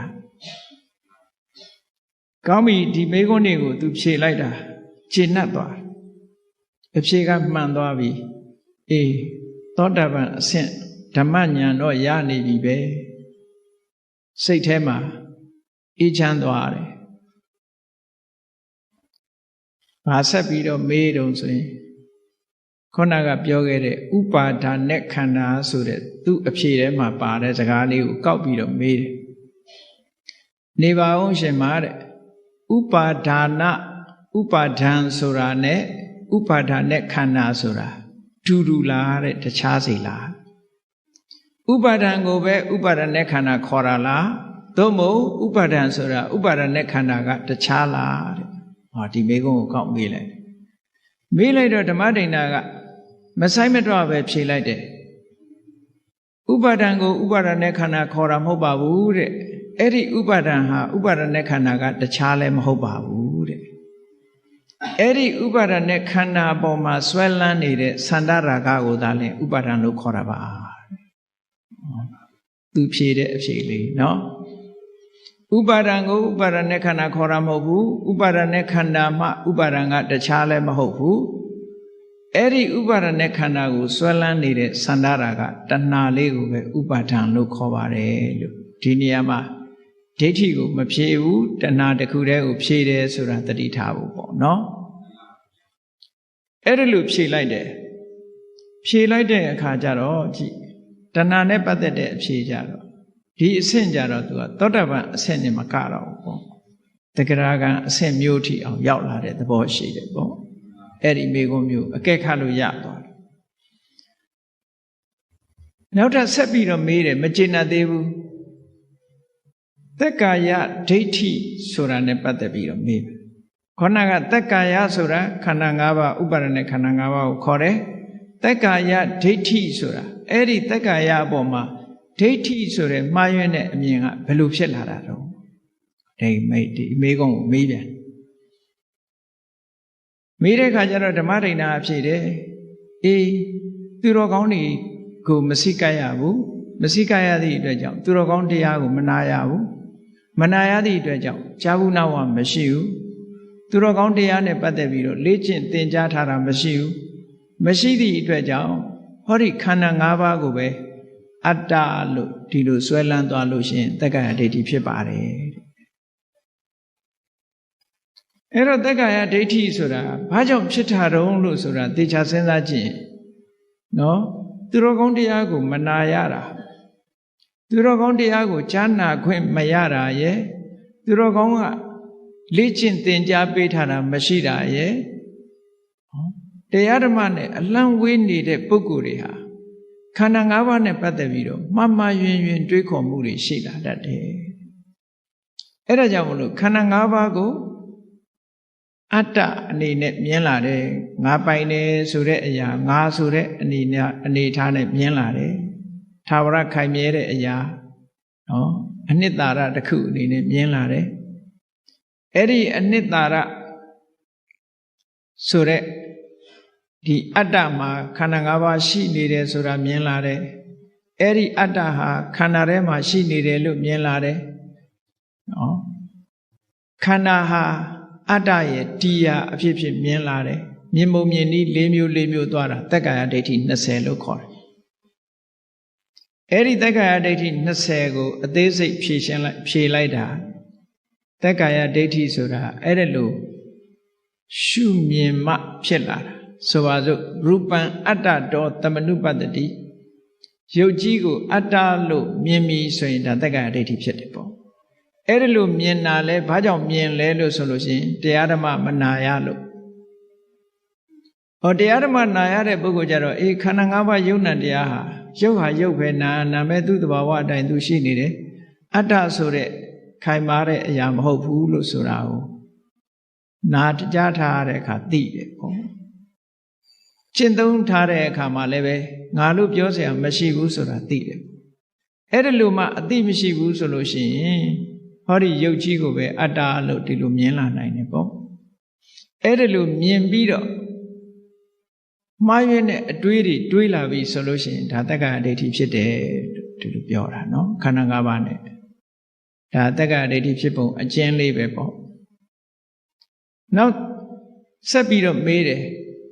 တက္ကရာဒိဋ္ဌိမဖြစ်ပုံကိုပြောပါအောင်လို့ဆိုတက္ကရာဒိဋ္ဌိမဖြစ်ဘူးဆိုတာတဲ့သူတော်ကောင်းတွေကိုစိကပ်လို့သူတော်ကောင်းတရားနာရတဲ့အခါမှာယုံနာမတပါငါလို့ပြောเสียမရှိဘူးခန္ဓာဟာခန္ဓာမြတာဖြစ်တယ်သဘာဝတရားတက်မြတာဖြစ်တယ်အတ္တဆိုတဲ့သာဝရခိုင်မာတဲ့အရာမဟုတ်ဘူးလို့မြတ်စွာဘုရားဟောတဲ့တရားကိုနာရလို့လက်တွေ့ကျင့်သုံးရတဲ့အခါမှာခုနကပြောသလိုခန္ဓာ၅ပါးကိုအတ္တလို့မရှုတော့ဘူးတဲ့အဲ့ဒီလိုမရှုတော့သည့်အတွက်ကြောင့်တက္ကရာဒိဋ္ဌိမဖြစ်ပါဘူးဒီလိုဟောတယ်အဲ့တော့သူ့အဖြေတွေကအကုန်လုံးမှန်ကန်ပြီးတော့နေတယ်မေးခွန်းနေမေးလိုက်တာနောက်ထပ်နံပါတ်၈မေးခွန်းတစ်ခါဆက်ပြီးတော့မေးပြန်တယ်မဂ္ဂင်၈ပါးဆိုတာဘာလဲခုနစောစောကပြောထားတာဟောဘုန်းကြီးတို့တွေလည်းသင်ထားသည့်အတွက်ကြောင့်မဂ္ဂင်၈ပါးဆိုတာဘာလဲအလုံးသိနေကြတယ်နော်အဲ့တော့ဓမ္မဒိဋ္ဌာထေရီမကိုမေးတယ်ဒါကအရေးကြီးတဲ့အကျင့်တရားဖြစ်သည့်အတွက်ကြောင့်သူဒီမေးခွန်းမေးတယ်မဂ္ဂင်၈ပါးအကျင့်တရားဆိုတာဘာလဲလို့ဆိုတော့မြည်လိုက်တယ်သမ္မာဒိဋ္ဌိသမ္မာသင်္ကပ္ပသမ္မာဝါစာသမ္မာကမ္မန္တသမ္မာအာဇီဝသမ္မာဝါယာမသမ္မာတတိသမ္မာသမာဓိပေါ့တခုစီမဂ္ဂင်၈ပါးအကျင့်တရားကိုဖြည့်ရှင်းလိုက်ဖြည့်ရှင်းတော့ ဒါတရားချင်းလို့သိထားတဲ့အသည့်တွေနဲ့ဖြေတာနော်သူဘိက္ခုနီဝတ္တတလပဲရှိသေးတယ်တလအတွင်းမှာသူဒါတွေအကုန်လုံးတရားနဲ့ပတ်သက်ပြီးသိသွားတယ်အဲ့ဒါနဲ့နောက်9ခုမြောက်မေခွန်းအနေနဲ့ဆက်ပြီးတော့မေးတယ်အဲ့ဒီမဂ္ဂင်၈ပါးဟာတဲ့အကြောင်းတရားတွေကဖန်တီးထားတဲ့သင်္ခတလားသို့မဟုတ်အကြောင်းတရားတွေကအကြောင်းတရားကင်းပြီးတော့ဖြစ်နေတဲ့အသင်္ခတလားဆိုတဲ့မေခွန်းမေးတယ်ဒါပို့ပြီးတော့လေးနဲ့သွားတယ်ပေါ့သင်္ခတလားအသင်္ခတလားတာမန်လက်တွေ့ကျင့်သုံးထားတဲ့ပုဂ္ဂိုလ်ကမှမှန်ကန်ကန်ဖြေနိုင်တယ်ပေါ့အဲ့တော့ဓမ္မရိဏဖြေလိုက်တယ်မဂ္ဂင်၈ပါးဆိုတာစဉ်းစားကြည့်လေတမ္မာဒိဋ္ဌိဆိုတာလေတမ္မာဒိဋ္ဌိဖြစ်ခြင်းအကြောင်းတရားမရှိဘူးလားသူကသူဖြစ်လာတာမဟုတ်ဘူးလေတမ္မာသင်္ကပ္ပဆိုတာလေသူဆိုင်ရာအကြောင်းတရားရှိတယ်တမ္မာဝါစာတမ္မာကမ္မန္တတမ္မာအာဇီဝတို့မှာလည်းဆိုင်ရာအကြောင်းတရားတွေရှိတယ်တမ္မာဝါယာမတမ္မာတတိတမ္မာသမာဓိတို့မှာလည်းဆိုင်ရာအကြောင်းတရားတွေရှိဆိုင်ရာအကြောင်းတရားတွေကထုတ်လုပ်ထားတဲ့အရာဖြစ်သောကြောင့်သင်္ကတပါလို့သူကဖြေလိုက်တယ်ဒီအဖြေဟာလည်းပဲမှန်ကန်ပြီးတော့သွားပြန်တယ်ပေါ့အဲ့ဒါနဲ့ဆက်ပြီးတော့မေးတယ်မဂ္ဂင်၈ပါးဟာတဲ့မဂ္ဂင်၈ပါးနဲ့ခန္ဓာ၃မျိုးကိုဖွဲ့စည်းတာလားသို့မဟုတ်ခန္ဓာ၃မျိုးနဲ့မဂ္ဂင်ကိုဖွဲ့စည်းတာလားဆိုတော့ဓမ္မဒိဋ္ဌာအဖြစ်ခန္ဓာ၃မျိုးဆိုတာဒီနေရာသီလအစုသမာဓိအစုပညာအစုသီလခန္ဓာသမာဓိခန္ဓာပညာခန္ဓာဆိုတဲ့အစုမဂ္ဂင်၈ပါးနဲ့အဲ့ဒီအစု၃မျိုးကိုပြောတာလားသို့မဟုတ်အစု၃မျိုးနဲ့မဂ္ဂင်ကိုပြောတာလားလို့ဆိုတော့အစု၃မျိုးနဲ့မဂ္ဂင်ကိုပြောတာပါတဲ့အစု၃မျိုးကဘာတုံးဆိုလို့ရှိရင်သမ္မာဝါစာသမ္မာကမ္မန္တသမ္မာအာဇီဝဆိုတဲ့ဒီ၃ခုကသီလနဲ့ဆိုင်တဲ့အစုတစ်စုသမ္မာဝါယာမသမ္မာတတိသမ္မာသမာဓိဒီ၃ခုကသမာဓိနဲ့ဆိုင်တဲ့အစုသမ္မာဒိဋ္ဌိသမ္မာသင်္ကပ္ပဒီနှစ်ခုကပညာနဲ့ဆိုင်တဲ့အစုလို့အဲ့ဒါလို့ရှင်းလင်းခွဲပြီးတော့ဖြေဆိုလိုက်တဲ့အခါကျတော့သိကျေနပ်သွားတယ်ကျေနပ်သွားလို့နောက်ထပ်မေးခွန်းတွေဆက်ပြီးတော့မေးပြန်တယ်ဒါအခြေခံအနေနဲ့သောတာပန်ဖြစ်ပြီဆိုတာကိုတဂရကံအဆင့်လောက်ရောက်သွားပြီဆိုတာသူ့စိတ်ထဲမှာတော်တော်ကျေနပ်သွားကျေနပ်သွားလို့သူဆက်ပြီးတော့မေးတယ်တမာဓိဆိုတာဘာလဲတဲ့ဒီမေးခွန်းထပ်မေးတယ်တမာဓိဆိုတာစိတ်ရဲ့တည်ငြိမ်မှုလေးပေါ့စိတ်တတဧကဂတစိတ်ရဲ့အာယုန်တစ်ခုတည်းပေါ်မှာထားနိုင်တဲ့စွမ်းရည်တတ္တိရှိတဲ့သဘာဝတရားလို့ဒီလိုဖြေလိုက်တယ်ဒါလည်းတမာဓိကိုရရှိထားတဲ့ပုဂ္ဂိုလ်ကတိုက်ရိုက်ဖြေဆိုနိုင်တဲ့အဖြေမျိုးပဲပေါ့နော်နောက်တစ်ခုမေးပြန်တယ်သူကတမာဓိကတော့ဧကဂတစိတ်ရဲ့တည်ငြိမ်မှုအာယုန်တစ်ခုတည်းပေါ်မှာထားနိုင်မှုဆိုတာတမာဓိဟုတ်ပြီအဲ့ဒီတမာဓိနိမိတ်တတမာဓိရဲ့အာယုံကဘာလဲလို့ဆိုတော့တမာဓိရဲ့အာယုံဆိုတာတခြားမဟုတ်ပါဘူးတဲ့ကာယစိတ်တဝေဒနာဓမ္မလို့ဆိုတဲ့တတိပဋ္ဌာန်အာယုံ၄မျိုးပါလို့ဓမ္မဒိဋ္ဌာဖြေတယ်အဲ့တော့သူတို့ကတော့ဝိသခာကလည်းအနာဂံအဆင့်ဆိုတော့ဒီအဖြေလေးတွေဟာချင်းချင်းဖြေတာနဲ့သူလည်းနားလဲတယ်ပေါ့နော်နောက်တစ်ခုကတမာဓိရဲ့အချမ်းရံတမာဓိအတွက်အရေးပါတဲ့အထောက်အကူပြုတဲ့တရားကဘာလဲလို့ဆိုရင်တမ္ပပဒံတရား၄ပါးပါတမ္ပပဒံတရား၄ပါးဆိုတာတမ္မာဝါယာမကိုပဲပြောတာပဲတမ္မာဝါယာမကိုရှုထောင့်၄မျိုးနဲ့ပြောမယ်ဆိုရင်တမ္မာဝါယာမဟာဆောင်ရွက်မှုရှုထောင့်၄မျိုးရှိတယ်ရှုထောင့်၄မျိုးကဘာလို့ဆိုရင်မဖြစ်သေးတဲ့အကုသိုလ်မဖြစ်အောင်ဖြစ်ပြီးသားအကုသိုလ်ကိုဖယ်ရှားနိုင်အောင်ကြိုးပမ်းအထောက်မှုမဖြစ်သေးတဲ့အကုသိုလ်တွေမဖြစ်ရလေအောင်ကြိုးပမ်းအထောက်မှုကတစ်ခုဖြစ်ပြီးသားအကုသိုလ်တွေကိုဖယ်ရှားနိုင်အောင်ကြိုးပမ်းအထောက်မှုကတစ်ခုနောက်မဖြစ်သေးတဲ့ကုသိုလ်တွေဖြစ်အောင်ကြိုးပမ်းအထောက်မှုကတစ်ခုဖြစ်ပြီးသားကုသိုလ်တရားတွေတိုးပွားလာအောင်ကြိုးပမ်းအထောက်မှုကတစ်ခုတဲ့အဲ့ဒါကိုတမ္ပပဒနာမှန်ကန်တဲ့လုံးလားလို့ဆိုပြီးအဲ့ဒါဟာတမာတိရဖို့အတွက်အရေးကြီးတဲ့အထောက်အကူတွေဖြစ်ပါတယ်လို့ဒီလိုဖြေတယ်ဒါဖြင့်ရှင်မတမာတိဘာဝနာဆိုတာဘာအရုံးဆိုတမာတိတရားအချိန်ချင်းအာယုန်နဲ့ကပ်ပြီးတော့စိတ်ကလေးကိုတမာတိရအောင်လေ့ကျင့်နေတာဟာတမာတိဘာဝနာပဲကဲဘုန်းကြီးတို့တွေလည်းထွက်လေဝင်လေလေးကိုဥပမာမဲ့မှတ်နေတယ်ဆိုလို့ရှိရင်ဒါတမာတိကိုတိုးပွားနေအောင်လုပ်နေတာပဲလေထွက်လေဝင်လေလေးကိုစုပြီးတော့ရှုနေတယ်ဆိုတာဟာစိတ်ကလေးကိုထွက်လေဝင်လေအာယုန်လေးတစ်ခုပေါ်မှာပဲ ခိုင်မြဲနေအောင်ကြိုးပမ်းအားထုတ်ပြီးရှုမှတ်ပွားများနေတာသမာဓိဘာဝနာပေါ့အဲ့ဒါကိုဖြေလိုက်တော့ကျင့်တတ်ပြီးတော့နောက်ထပ်15ခုမြောက်မေးခွန်းတစ်ခုသူဆက်ပြီးတော့မေးတယ်သင်္ခါရဆိုတာဘယ်နှမျိုးရှိသလဲတဲ့သူမေးတာ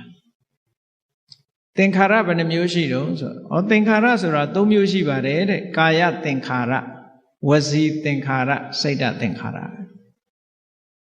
3မျိုးရှိတယ်မှန်သွားပြီ3မျိုးရှိတော့အဲ့ဒီ3မျိုးဟာကာယသင်္ခါရဝစီသင်္ခါရစိတ်ဓာတ်သင်္ခါရ3မျိုးလို့ဖြေလိုက်တယ်ဖြေလိုက်တဲ့အခါသူကဆက်ပြီးတော့မေးတယ်ဒါဖြင့်ကာယသင်္ခါရဆိုတာဘာခေါ်တာတော့ကာယသင်္ခါရဆိုတာ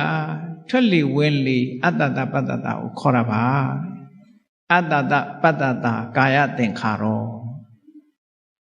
ထွက်လေဝင်လေကိုကာယသင်္ခါရလို့ခေါ်ပါတယ်တဲ့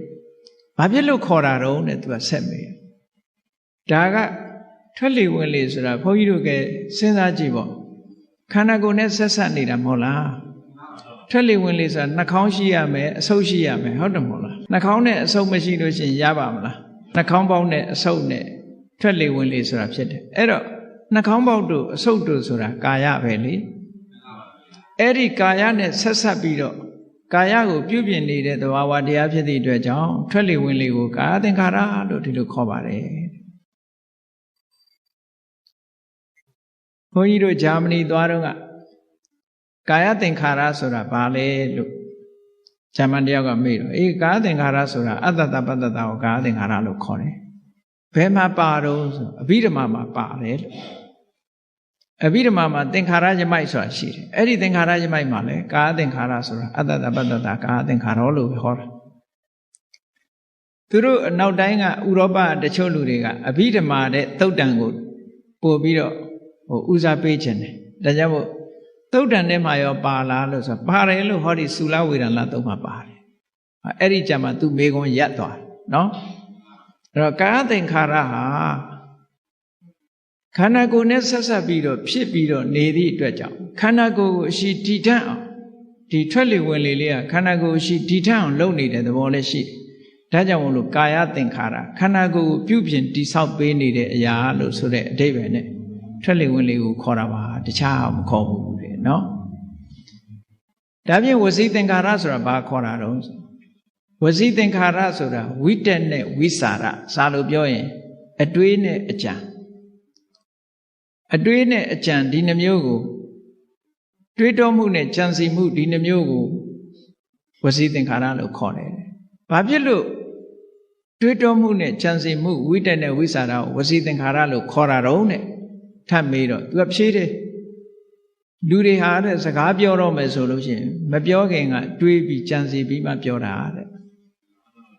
သိကြရလားကိုပြောမယ်ဆိုလို့ရှိရင်တွေးပြီးမှပြောတာကြီးပဲဘာပြောမယ်ဆိုတာတွေးတာကြီးပဲကိုယ့်ကကိုယ်လည်းစဉ်းစားကြည့်ပေါ့နော်တယောက်ယောက်ကိုပြောမယ်ဆိုရင်တွေးထားတာတွေးပြီးသားကြံစီပြီးသားတွေးကြံထားတာကိုမှပြောတာလေတချို့ကြတော့ပို့ပြီးတော့စကားလုံးရွေးချယ်တာတို့ဘာတို့ဓာတ်တွေတောင်လောက်ရသေးတာပဲလေစကားလုံးပြောမယ်ဆိုရင်အမှတ်တမဲ့ပြောလိုက်လို့ရှိရင်နှုတ်ကကြမ်းကြမ်းထန်ထန်ထွက်သွားတာမျိုးတွေလည်းရှိတယ်စိတ်အနေထားအတိုင်းဒီဝစီခါရဆိုတဲ့အရာဖြစ်သွားတယ်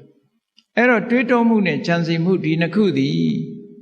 စကားကိုဖြစ်ပေါ်စေတတ်တာဖြစ်သောကြောင့်သူတို့ကိုဝစီသင်္ခါရလို့ခေါ်တာပါတဲ့ဒါဖြင့်ရှင်မနောစိတ်ဓာတ်သင်္ခါရဆိုတာတော့ဘာတော့ဆိုတင်ညာနဲ့ဝေဒနာကိုစိတ်ဓာတ်သင်္ခါရလို့ခေါ်တယ်တင်ညာဆိုတာအာယုန်တစ်ခုကိုမြင်လိုက်ရင်မှတ်ထားတာဝေဒနာဆိုတာအာယုန်နဲ့တွေ့တဲ့အခါအတွေ့အကြုံတစ်ခုရသွားတာခံစားတာလို့ခေါ်တယ်ဟုတ်ကဲ့လားလူတွေမှာတစ်ခါတွေ့ပြီးရင်မှတ်တဲ့သဘောလေးတွေကရှိတယ်လေအဲ့ဒါကိုစိတ်မချတဲ့အခါကျတော့စာရွက်လေးနဲ့ဘောပင်နဲ့မှတ်တာရှိသေးတယ်ပေါ့မနိုင်တဲ့ဟာကြတော့နိုင်တာကြတော့သူကသူစိတ်ကမှတ်သွားတာနေ့စဉ်နဲ့အမြအမှတ်ဆိုတာရှိတာမှတ်တာရှိလို့နောက်ပြန်တွေ့တဲ့အခါမြင်တာပေါ့ဒူးရင်သည်တစ်ခါမြင်ပြီးရင်နောက်တစ်ခါကျဒူးရင်သည်ဟောဘာမှတ်တာတော့ပြင်ဘက်ကစူးတွေလည်းမှတ်ချင်မှတ်ထားမယ်အနံ့လည်းမှတ်ချင်မှတ်ထားအဲ့ဒီဒူးရင်သည်အနံ့ကဒီပြင်အသီးကအဲ့ဒီအနံ့မျိုးလာရင်ဒူးရင်သည်လို့ပဲထင်တော့တာပဲမှတ်ထားတာဟုတ်သူကအဲ့ဒါကြောင့်မလို့တင်ညာတို့ဝေဒနာတို့စိတ်ဓာတ်သင်္ခါရ စိတ်နဲ့ဆက်ဆက်ပြီးတော့ဖြစ်ပေါ်လာတဲ့အရာတွေစိတ်နဲ့ဆက်ဆက်ပြီးတော့ဖြစ်တဲ့အရာတွေဖြစ်သောကြောင့်စိတ်တသင်္ခါရလို့ခေါ်ပါတယ်။ဒီမေခွန်းတွေဟာအလုံးဓမ္မနဲ့ပတ်သက်တဲ့မေခွန်းတွေကိုဖြေသွားတယ်။သူမေးတယ်မှာဘာကြောင့်ဆိုတာကိုပါသူတခါတည်းဖြေတယ်နော်။ဘာကိုကာယသင်္ခါရခေါ်တယ်လဲ။ဘာကြောင့်ခေါ်တယ်လဲမေခွန်းနှစ်ခု။ဘာကိုဝစီသင်္ခါရခေါ်တယ်လဲ။ဘာကြောင့်ခေါ်တယ်လဲ။ဘာကိုစိတ်တသင်္ခါရခေါ်တယ်လဲ။ဘာကြောင့်ခေါ်တယ်လဲဆိုတာဒါအသေးစိတ်သူမေးသွားတာ။အလုံးမေခွန်းပေါင်း20ပုဒ်ဖြစ်သွားပြီ။နော်သူမေးတာ။ကဲအဲ့ဒါနဲ့ပတ်သက်ပြီးနောက်တိတ်အဆင့်တန်းမြင့်သွားပြီ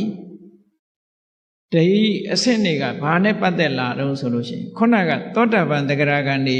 ဖြေနိုင်တဲ့မေခွန်းတွေကိုသူမေးသွားပြီးတော့အခုမေးတဲ့မေခွန်းကြတော့အနာဂံတို့ယဟန္တာတို့ဖြစ်မှဖြေနိုင်တဲ့မေခွန်းသူမေးတော့သူကတော့ယဟန္တာမဖြစ်သေးဘူးသူမေးတဲ့မေခွန်းကအနာဂံအဆင့်မေးမဲ့မေခွန်းပေါ့နော်ဝိသခတကကြီးကလည်းအမတန်ပါရတယ်သူကဓမ္မမေခွန်းတွေကိုမြင့်လိုက်တာသူကသူကဆက်ပြီးတော့ဗာမေးတော့လို့ဆိုတော့22ခုမြောက်မေခွန်းမှာသင်ညာဝေဒိတအခုပြောတဲ့စိတ်တသင်္ခါရဆိုတာသင်ညာနဲ့ဝေဒနာကိုခေါ်တာဟုတ်အဲ့ဒီသင်ညာဝေဒနာတွေလုံးဝချုပ်သွားတဲ့និရောဓသမဘတ်ကိုဘယ်လိုဝင်စားသလဲဝင်စားတယ်ဆိုတာဘယ်လိုလဲမေးတယ်နော်အားလုံးအသိစိတ်တွေအားလုံးချုပ်ငြိမ်းသွားတဲ့သမဘတ်အဲ့ဒီនិရောဓသမဘတ်ဆိုတာအနာဂံလည်းဖြစ်ရမယ်အနာဂံဖြစ်ရင်လည်းဇံရတဲ့ပုဂ္ဂိုလ်ဖြစ်ရမယ်နောက်ယဟန္တာတော်လည်းဖြစ်ရမယ်ဇံရတဲ့ပုဂ္ဂိုလ်တော်လည်းဖြစ်ရမယ်အနာဂံယဟန္တာနှစ်ပါးသာနှစ်မျိုးသာလည်းဝင်စားနိုင်တယ်ထိုအနာဂံယဟန္တာဟာလည်းပဲဇံရတဲ့ပုဂ္ဂိုလ်ဖြစ်ရမယ်ဘာဖြစ်လို့လဲဆိုရင်အသိစိတ်တစ်ခုစွမ်းအားတစ်ခုနဲ့ဖိပြီးတော့ချုပ်အောင်လုပ်ထားတယ်ရပ်တန့်ပေးတယ်ဆိုတာလွယ်တာမှမဟုတ်ပဲနဲ့ pause လုပ်တယ်လို့ပြောတာဟုတ်ကဲ့လားကက်ဆက်တွေပါတယ်ဖွင့်တဲ့အခါကျတော့ pause ဆိုတာလေးပါတယ်မဟုတ်လားခဏရပ်ထားတယ်အဲ့ဒီအသိစိတ်ကိုရပ်ထားဖို့ဆိုတာအမှန်တမ်းခဲနေတာလေဒီပြင်ဟာရပ်ထားလို့လွယ်ကောင်းလွယ်လိမ့်မယ်အသိစိတ်လေးကအမြဲပြေးနေတာလေ mental process ဆိုတာအဲ့ဒါကိုဘယ်လိုလုပ်ရပ်ဟောនិရောဓသမဘတ်တိဝင်စားပြီးခဏရပ်ထားတာ pause ကိုနှိပ်ထားသလိုပဲသူကရပ်သွားအသိစိတ်တွေရပ်သွားအောင်လုပ်တာနော်ခိတ္တရပ်တယ်အဲ့ဒီရပ်တဲ့နိစ္စနစ်ဟာသမထလည်းကျွမ်းကျင်ရမယ်ဝိပဿနာလည်းကျွမ်းကျင်ရမယ်အဆင့်ကလည်းကာမရာဂတို့ဗျာပါဒတို့ကင်းတဲ့ပုဂ္ဂိုလ်ဖြစ်ရမယ်ကိလေသာတွေကင်းတဲ့ပုဂ္ဂိုလ်ဖြစ်ရမယ်အဲ့ဒါတွေရှိနေသေးလို့ရှိရင်ရပ်လို့မရဘူးတဲ့အဲ့ဒီအဆင့်ရောက်မှဒါကိုရပ်ထားလို့ pause လုပ်လို့ရတယ်လို့ပြောတာနော်အဲ့ဒီမှာသူဝိသကရကကြီးကဓမ္မဒိဏဟာအနာဂံအဆင့်များရောက်ပလားသောတာပန်သဂရဂံဖြစ်တာတော့သေချာပြီ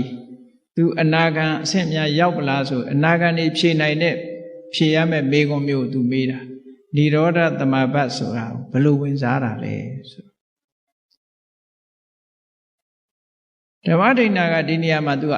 ဘယ်လိုဝင်စားတယ်ဆိုတာကိုမပြောဘူး။ဘာပြောလိုက်တော့ဆိုရင်ဝင်စားပြီးတဲ့ပုဂ္ဂိုလ်အဆင့်ကိုပြောလိုက်တယ်။ဘယ်လိုပြောတော့ဆိုនិရောဓသမဘတ်ဝင်စားတဲ့ပုဂ္ဂိုလ်ဆိုတာတဲ့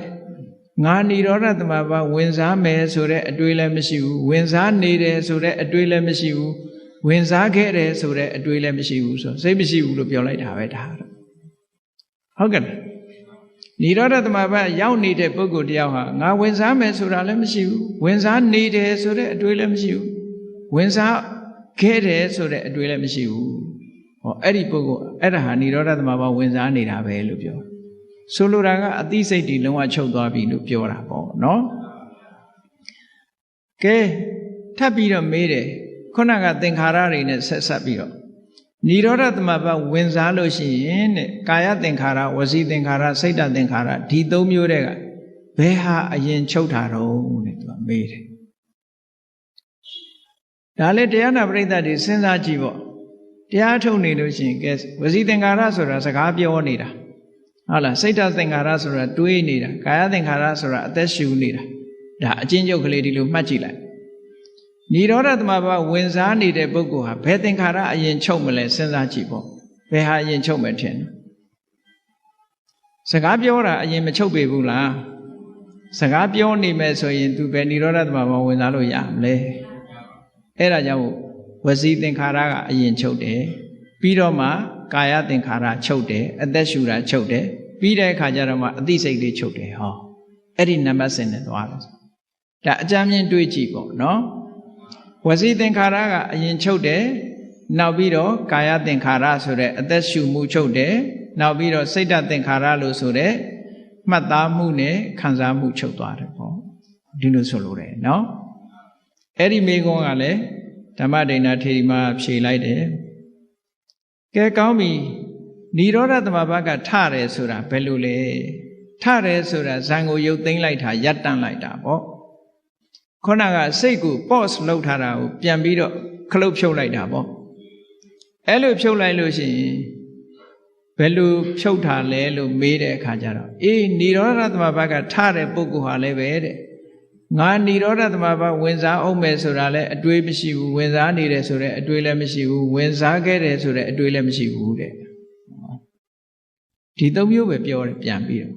ဘာဖြစ်လို့တုံးဆိုတော့និရောဓသမဘာကထလိုက်တဲ့ပုဂ္ဂိုလ်မှာအနာဂံဆိုလို့ရှိရင်အနာဂါမိဖို့စိတ်ကဝင်လာတာချက်ချင်းဖြစ်အဲ့ဒီအနာဂါမိဖို့စိတ်ရဲ့အာယုံကနိဗ္ဗာန်သာဖြစ်တယ်တခြားမတွေးဘူးဟုတ်ကလားယဟန္တာဆိုလို့ရှိရင်ရတ္တဖို့စိတ်ကလေးပေါ်လာတယ်အဲ့ဒီရတ္တဖို့စိတ်ကလေးဟာနိဗ္ဗာန်ကိုအာရုံပြုတယ်ဒါကြောင့်မို့ခုနအတွေးတွေရှိနိုင်ပါမလားရှိနိုင်ဘူးအဲ့ဒါကို तू ကလက်တွေ့နဲ့ရှင်းပြီးတော့ပြလိုက်တာကဲနောက်ပြီးတော့မေးတယ်និရောဓသမဘာကထလာတဲ့ပုဂ္ဂိုလ်မှာတဲ့និရောဓသမဘာကိုရုပ်သိမ်းရပ်တန့်လိုက်တဲ့ပုဂ္ဂိုလ်မှာတဲ့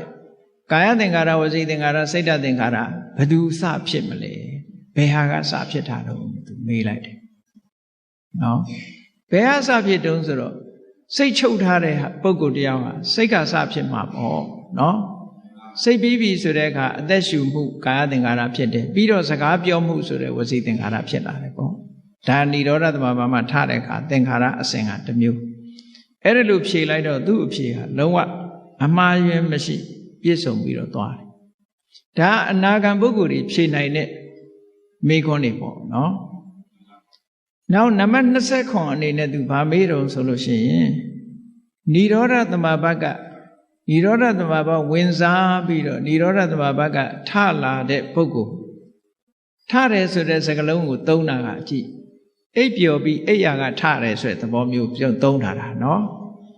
သမဘာဝင်စားပြီးသမဘာကထလာတဲ့ပုဂ္ဂိုလ်မှာတဲ့သူ့စိတ်လေးဟာဘယ်ကိုညွတ်နေတော့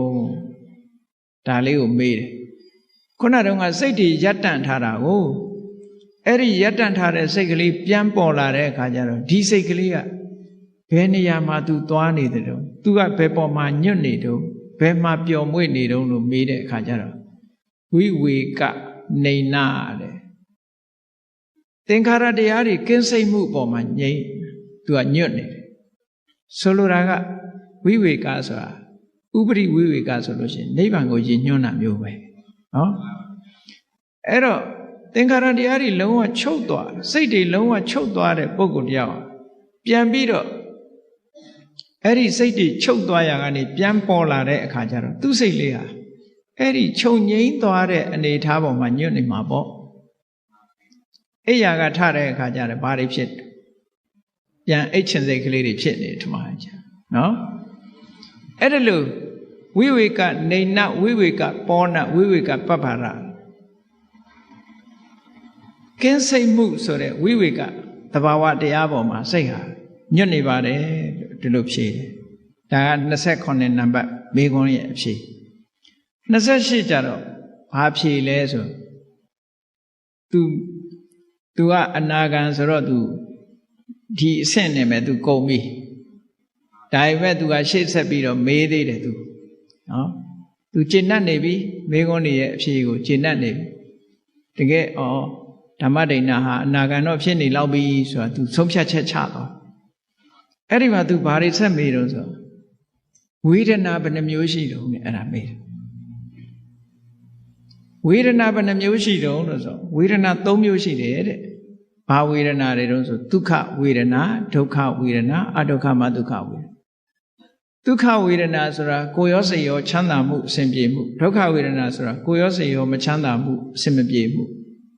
အဒုက္ခမဒုက္ခဝေဒနာဆိုတာအစဉ်ပြေတာလည်းမဟုတ်ဘူးအစဉ်မပြေတာလည်းမဟုတ်ဘူးဆင်းရဲတာလည်းမဟုတ်ဘူးချမ်းသာတာလည်းမဟုတ်ဘူးဆိုတဲ့ဝေဒနာ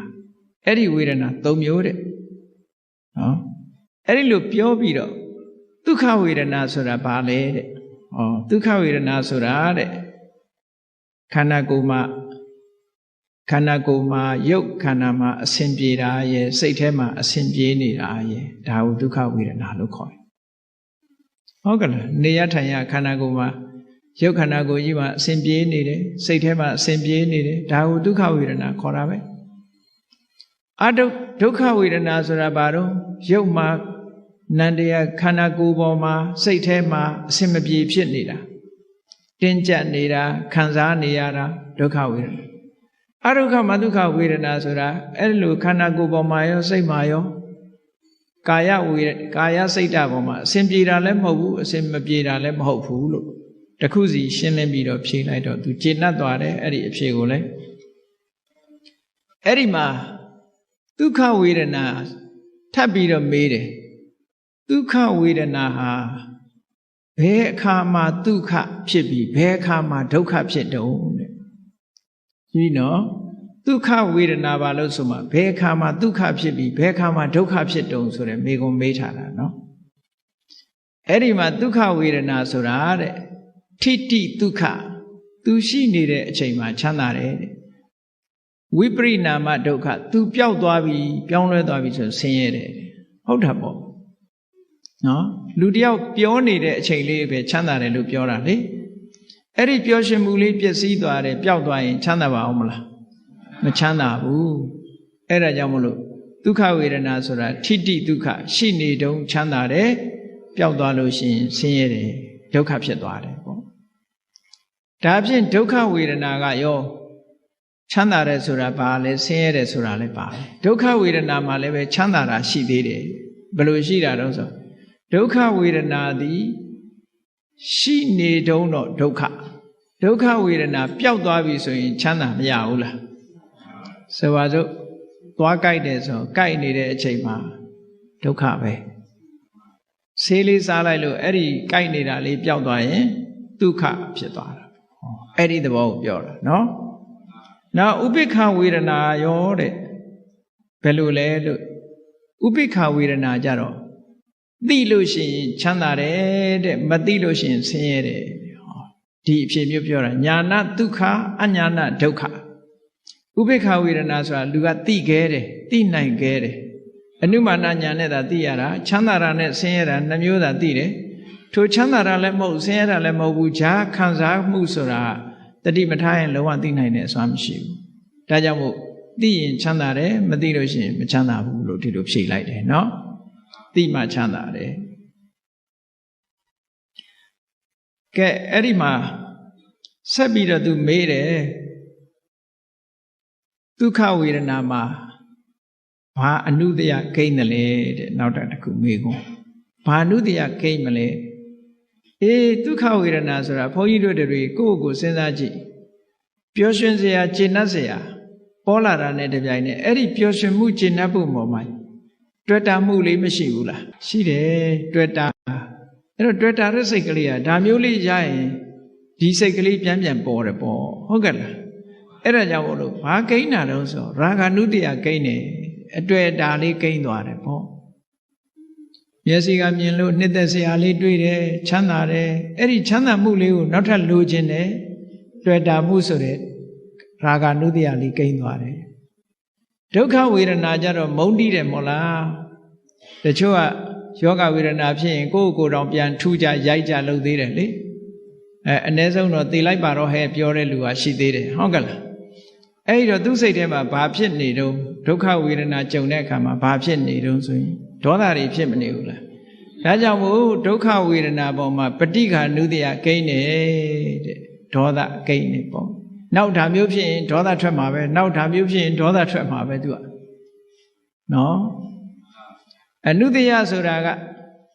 အကြောင်းဆုံးလာလို့ရှိရင်ဖြစ်လာမဲ့အနေအထားတစ်ခုကိုပြောတာအနုရူပံကာရဏံလဘိတောဥပ္ပစ္စတိနော်သင်လျော်တဲ့အကြောင်းဆုံးပြီးသွားလို့ပေါ်လာတဲ့သဘောကိုပြောတာအဒုက္ခမဒုက္ခဝေဒနာပေါ်မှာတော့ ဘာအနုတ္တယကိန်းတုံးဆိုတော့အဝိဇ္ဇာအနုတ္တယကိန်းနဲ့ဘာလို့ဆိုသိမှမသိလိုက်တာဟုတ်မသိလိုက်တာလည်းပဲအဝိဇ္ဇာအနုတ္တယပဲဒါကြောင့်မို့လို့ကမ္မထမ်းရှုမှတ်တဲ့အခါမှာမရှုမှတ်နိုင်လို့လွတ်သွားပြီဆိုလို့ရှိရင်အဝိဇ္ဇာနုတ္တယတွေကိန်းတယ်လို့ပြောတာဒါလည်းစသိနေရမယ်မသိလိုက်ဖ ೇನೆ ဒီတိုင်းလွတ်လိုက်ပြီဆိုလို့ရှိရင်အဲ့ဒီပုံမှာအဝိဇ္ဇာဖြစ်သွားတယ်ပေါ့ဒါမို့အဒုက္ခမဒုက္ခဝေဒနာမှာအဝိဇ္ဇာနုတ္တယကိန်းတယ်လို့ဒီလိုဖြေတယ်ဒါဖြင့်ဒုက္ခဝေဒနာနဲ့ပတ်သက်ပြီးတော့ဘာအနုတ္တယကိုပယ်ဖို့လိုတော့ဆိုရင်ဒုက္ခဝေဒနာနဲ့ပတ်သက်လာလို့ရှိရင်တွေ့တာမှုဆိုတဲ့ရာဂနုတ္တယပယ်ဖို့လိုတယ်အဲ့ဒါမပယ်နိုင်လို့ရှိရင်ဘုန်းကြီးတို့တွေဟာဟောဒီဒုက္ခလာတိုင်းရာဂဖြစ်နေမှာပဲ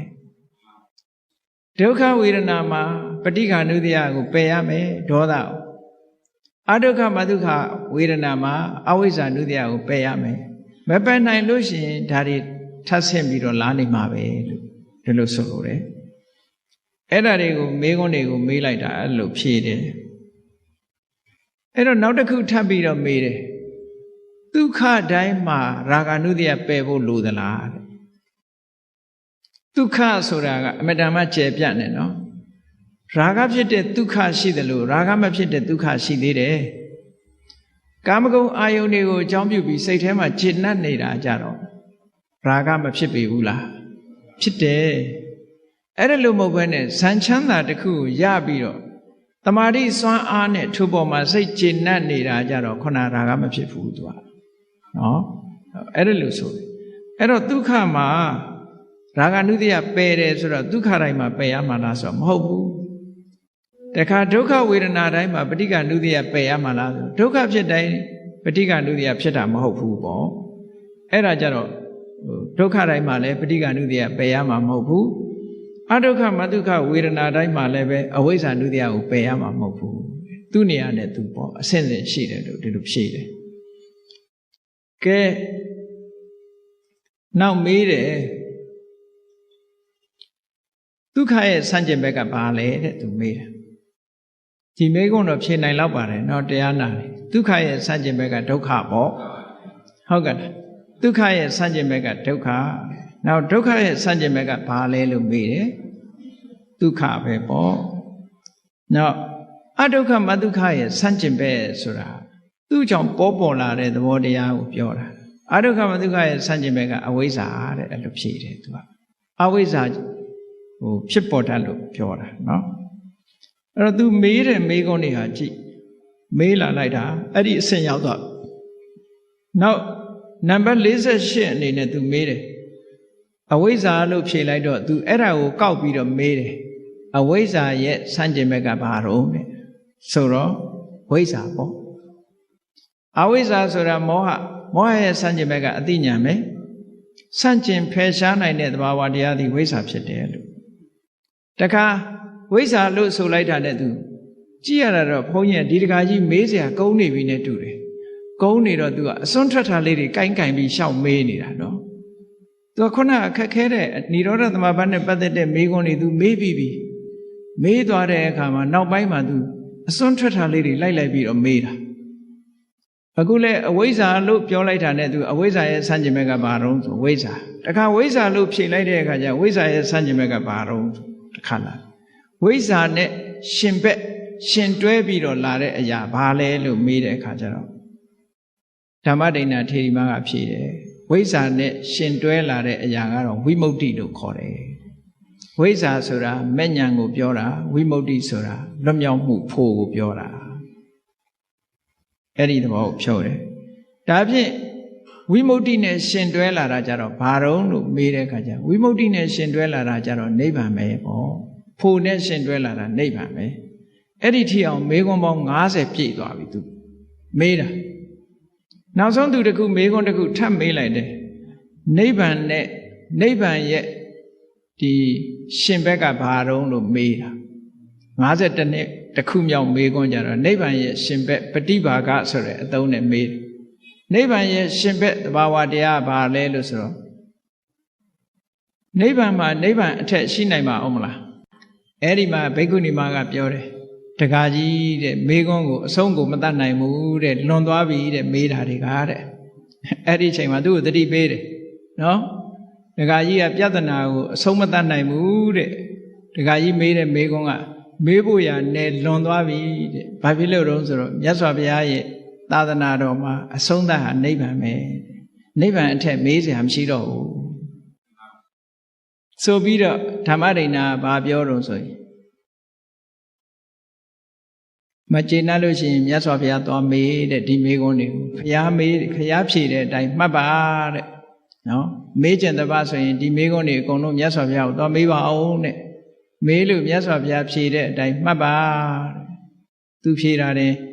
မှားမယ်ထင်လို့ရှိရင်အဲ့ဒီမှာသွားမေးပါအောင်ပြောတခါကြီးကသဘောတွေကြပြီးတော့ဓမ္မဒိဏထေရီမရဲ့ဒီဓမ္မဉာဏ်ဓမ္မအရေးချင်းတွေကိုသူအကဲခတ်လို့ရသွားပြီပေါ့ရသွားသည့်အတွက်ကြောင့်ခြေနဲ့အာရတာရုခေါ်ပြီးတော့အဲ့ဒီနေရာကနေသူထပြန်သွားတယ်ပြန်သွားပြီးတော့မြတ်စွာဘုရားရှိသွားမြတ်စွာဘုရားရှိမောက်ရောက်တဲ့အခါကျတော့ဓမ္မဒိဏထေရီမနဲ့တွေ့ခဲ့တဲ့အကြောင်းဓမ္မဒိဏထေရီမကိုသူတို့မေးခွန်းတွေမေးလို့ဖြေတဲ့အကြောင်းတွေကိုဘုရားကိုအကုန်ပြန်လျှောက်တဲ့အခါကျတော့မြတ်စွာဘုရားကဘာပြောတော့ဆိုအေးဓမ္မဒိဏသိဉာဏ်ကောင်းတာပဲသိပညာရှိတာပဲငါမေးလေဒီမေးခွန်းတွေဒီတိုင်းပဲဖြေမှာပဲအဲ့တော့သူဖြေတဲ့အတိုင်းသာမှတ်ပြီတော့လို့မြတ်စွာဘုရားကအဆုံးဖြတ်ပေးလိုက်တာဟုတ်ကဲ့အဲ့ဒီသုတ်တန်ကိုဘုန်းကြီးတို့တရားချက်ခင်သူတော်စင်ပြိဿတ်တို့ဖတ်ချင်တဲ့ပါဆိုလို့ရှိရင်နော်မေဇိမပဏ္ဏသပါဠိတော်မှာသုလဝေဒန္တသုတ်ဆိုတာရှိတယ်မေဇိမနိကေမှာသုလဝေဒန္တသုတ်ဆိုတာရှိတယ်အဲ့ဒီသုလဝေဒန္တသုတ်ကိုဖတ်ကြည့်မယ်ဆိုလို့ရှိရင်အခုမေခွန်းနဲ့အဖြေတွေတွေ့ပါလိမ့်မယ်အားလုံး50နဲ့တစ်မျိုးနောက်ဆုံးမေခွန်းကိုတော့လွန်သွားပြီဆိုပြီးတော့အဖြေမပေးတော့နော်အေးဒါကြောင့်မို့လို့ဓမ္မဒိဏထေရီမရဲ့ဓမ္မအဖြေတွေဆိုတာဟာသုလဝေဒန္တသုတ်မှာမှတ်တမ်းတင်ထားတာဖြစ်သည့်အတွက်ကြောင့်အရိယာသူတော်စင်တို့ရဲ့အမြင်ဟာဓမ္မနဲ့ပတ်သက်တဲ့အမြင်တွေဟာသောတာပန်ပုဂ္ဂိုလ်ရဲ့အဆင့်သဂရဂံပုဂ္ဂိုလ်အဆင့်အနာဂံပုဂ္ဂိုလ်အဆင့်ဒီအမြင်တွေဟာအမတန်မှထူးခြားတဲ့အမြင်တွေရှိတဲ့အကြောင်းဒီအကြောင်းတွေကိုဓမ္မဆွေးနွေးမေးမြန်းခြင်းဖြင့်ပုဂ္ဂိုလ်တယောက်ရဲ့အရေးချင်းကိုသိနိုင်တယ်တဲ့တာကိစ္ဆာယပညာဝေရိတပါဆွေးနွေးလေ့လာခြင်းဖြင့်သာလျှင်ပုဂ္ဂိုလ်တယောက်ရဲ့ပညာအရေးချင်းကိုသိနိုင်တယ်ဆိုတဲ့အတိုင်းဝိသခာဆိုတဲ့ဥပဒကကြီးကဓမ္မဒိဏဆိုတဲ့ဘိက္ခုနီရဲ့ပညာအရေးချင်းတွေကိုသိဖို့ရာအတွက်ရရှိထားတဲ့တရားဓမ္မအနေအထားတွေကိုသိရှိဖို့အတွက်ဓမ္မမေခွန်းပေါင်း52ပုဒ်50နဲ့မေခွန်းတစ်ပုဒ်မေခွန်း50ပုဒ်မေးတာအဲ့ဒီမေခွန်းတွေကိုမဆိုင်မတွက်ဓမ္မဒိဏထေရီမကဖြေဆိုခဲ့တယ်ဒီလိုဖြေဆိုနိုင်တာဟာဘဝမှာပါရမီတွေကိုဖြည့်ကျင့်ပြီးတော့တရားဓမ္မတွေကိုလေ့လာလိုက်စားပြီးကျင့်ကြံကြိုးကိုအထောက်ခြင်းကြောင့်ဖြစ်တယ်ဒါကြောင့်မို့ဘုန်းကြီးတို့တွေလည်းတရားဓမ္မကိုနာယူသင်ကြားပြီးတော့လေ့လာကြမယ်ကျင့်သုံးကြမယ်လိုက်နာကြမယ်ဆိုလို့ရှိရင်ဒီလိုဉာဏ်ရည်ဉာဏ်သွေးတွေရပြီးတော့နောက်ဆုံးဓမ္မဒိဏထေရီမတို့မျက်မှောက်ပြုသွားတဲ့နိဗ္ဗာန်ချမ်းသာကိုကိုယ်စီကိုယ်ကမျက်မှောက်ပြုကြရမှာဖြစ်တယ်လို့ယုံကြည်ပြီးတရားဓမ္မကိုကျင့်ကြံကြိုးကိုအထောက်နိုင်ကြပါစေကုန်သတည်း